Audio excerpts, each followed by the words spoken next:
Okay, in this video we're going to discuss the floating capture form, one of our most powerful features, and I'll show you the difference between the floating capture form and the floating capture form simulator.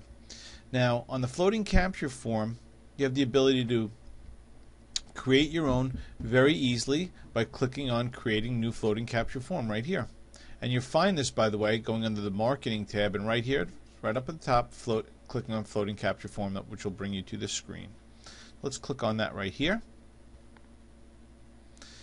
Now you have the ability to either add your own floating capture form that you'll design from scratch, or copying and then editing one of the existing floating capture forms. So for this instruction, we will show you how to do it from scratch. So we're going to click here, and that will bring up the editing screen. Just move this over slightly for you. Okay, now here you're going to enter a title for the floating capture form. Now this isn't going to be seen. You're just going to want to title it, so perhaps you're using this to get prospects from Facebook. So let's call it the Facebook floating capture form. Okay? And here it's going to ask you whether you want to pick a field of surveys or don't show the survey at all. So if you don't show the survey at all, and what the survey is the opt-in box where you're going to ask for first name and email at the very least, and anything else that you might want. So if you don't show the survey, it'll just be like a floating video on there, a floating text, in case you don't want anybody to have to opt in. Okay, well, I suggest that you do ask for opt-ins because that's what's going to build your list. But there will be instances where you don't want an opt-in box. We give you that choice. Here you can create custom fields. So for instance, if you have a specific question for somebody, which, for instance, you might say something like, which social media site do you like best, or something like that. You can create that field, and then they'll be able to answer that question. You'll have some more information. You have to be careful as to the length of the question that you're asking, however, as it might distort the box itself. Okay? So you can quickly and easily ask whatever question you want. And here we have a list of more the most common questions, like first name, last name, email, phone number, address, and things of that nature. Okay?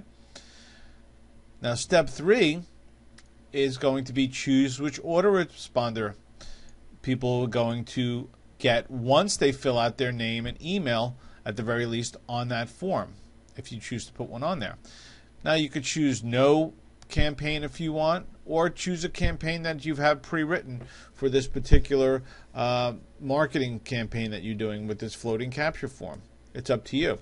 Bottom line is, once they do put their name and email in, you'll have their contact information, and you'll be able to market to them through autoresponders as often as you want in the future. Okay, and there'll be a drop down with any of your autoresponders that you've created or that we might have in the back office already for you. In step 4, it's going to ask, where do you want the prospects to go after completing the survey? So after they enter their name and email address in, you can send them to whatever page that you want. A page within our system, or a default thank you page that'll just pop up a little thank you message, or any other website. If you want to send them to google.com, then send them to google.com. You want to send them to your business website, send them there. You can put whatever web address you want in there. Okay, and this is an optional step. For tracking on Add This, it's not required. Add This will already be included on your floating capture form, which is tremendous, and I'll show you that in just a second. So this isn't necessary, but you can do that if you want to do additional tracking.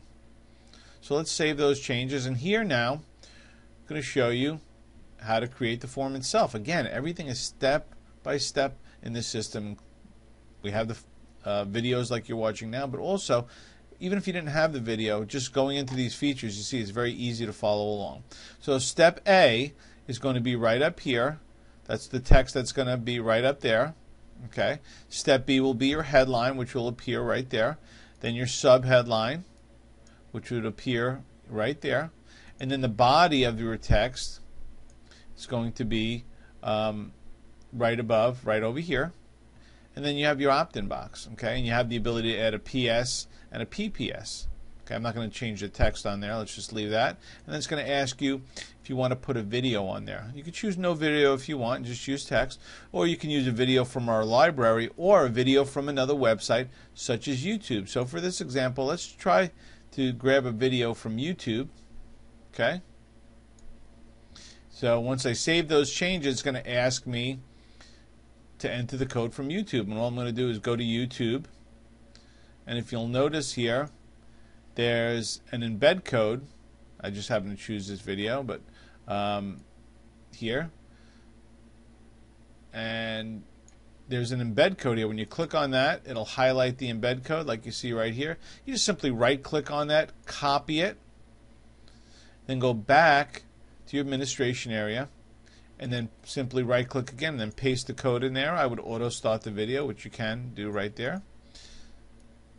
And then just save those changes. Now that video will be embedded on your floating capture form. And here is where you'll be able to test the form itself to see that you like it. So let's click on that. It'll pop open on one of our default websites. And there's your floating capture form. Let's just pause that video. Right there. Okay? And you can see the headline, the subheadline, the video that we chose, the text, at the very least name and email address if you put a form on there. Again, you can choose not to. And then your button there to get access, and then your PS and your PPS.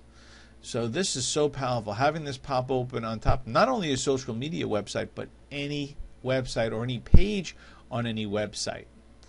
Okay? Now, let me show you what I mean by any page on any website and how that's possible. Well, when you create a floating capture form, okay, a floating capture form, it's going to produce code. So if I get this code here, there it is. It's a simple line of code. I highlight this. I would take this code and embed it onto my website. All right, so you might know how to do that yourself. You might have a webmaster who has built your website. It's very simple. It's just copying, pasting. You can give this to whoever built your business website and say, hey, I want this to appear on page 1. I want it to appear on my thank you page. I want it to appear on my contact us page, or wherever you want it. So, and you can create many of these forms so that you can have a different form on different pages on your website as well. So if you have a contact us page, or you have maybe some kind of bonus page, or you have a page that has your specials, if you're a restaurant, you could actually put a video on there and say, hey, thanks for visiting our specials page, and start explaining about your specials and maybe make an offer or something along that line. So very, very powerful. And that's the floating capture form. Okay, which is actually goes on your website, where the floating capture form simulator is just actually, like the word says, is simulating on top of your website. And we'll show you that on the next video when you go to floating capture form simulator. So here you would just grab this code and you're done. Now, once you're back here, you can edit it if you don't like. You can get the code and like I just showed you. But when you go back to your floating capture forms now, you're going to see that Facebook floating capture form in there. It'll be in your list of floating capture forms. So you could always edit it, view it, or get the code right from here, which again you can find by going to My Account, Marketing, and then Floating Capture Form. And that's the floating capture form. Very powerful feature and a great list builder.